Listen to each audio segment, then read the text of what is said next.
మహాదేవ శంభో శంకర్. భారతీయ ఆధ్యాత్మిక చరిత్రలో అధ్యాయం చారిత్రక ఘట్టం మహాకుంభమేళ.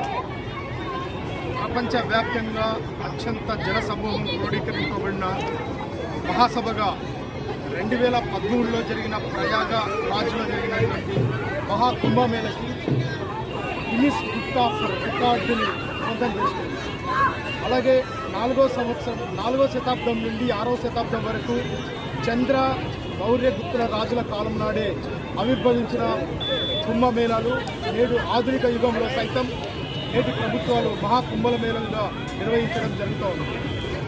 8వ శతాబ్దం కాలంలో ఆది శంకరాచార్య కాలంలో మహాకుంభమేళను కూడా ఏర్పాటు చేసినట్టు తెలుస్తోంది. ఆది శంకరాచార్య కాలంలో ఆధ్యాత్మిక చర్యలతో పాటు సాంస్కృతిక భారతీయ సాంప్రదాయాలకు అనుగుణంగా జరుగుతున్నటువంటి మహాకుంభమేళలకి సుమారుగా 40 కోట్ల మంది జనాభా 2025 సంవత్సరం నాటికి రావచ్చని ఒక ప్రభుత్వ అంచనా తెలియజేస్తుంది. భారతీయ సంస్కృతి సంప్రదాయాలకు ప్రతీకగా ఉన్న మహాకుంభమేళ నేడు అత్యంత సాధు సంపదలు, నాగసాధులు, అఖాడాలు, అలాగే అఘోరాలు ఎంతోమంది పవిత్ర నదీ జలాలకి వచ్చి స్నానాలు ఆచరించే పరిస్థితులు నెలకొంది. నేడు క్షీర సాగర మదనాన్ని చేసినటువంటి నాగవాసుత్వం ఇక్కడ ఉన్న త్రివేణి సంగమ వద్ద గంగా, యమున, సరస్వతి నదుల ద్వారా అమృతాన్ని 4 చోట్ల వదిలినట్టు చరిత్ర చెప్తాం.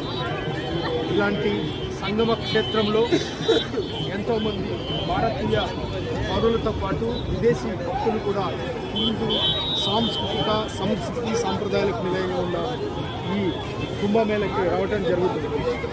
ఇప్పుడు మనం మహాకుంభ గంగా నది ఒడ్డున మనం ఉన్నాం. ఇలా వెళ్తే సుమారుగా 20 సెక్టార్లలో అవతల పడుతున్న 3 రకాల నదులు ఉన్నాయి. ఇక్కడ పవిత్రమైన అత్యంత సాంప్రదాయబద్ధమైనటువంటి సంస్కృతులకు నెలకొన్న భిన్నంగా ఉన్నటువంటి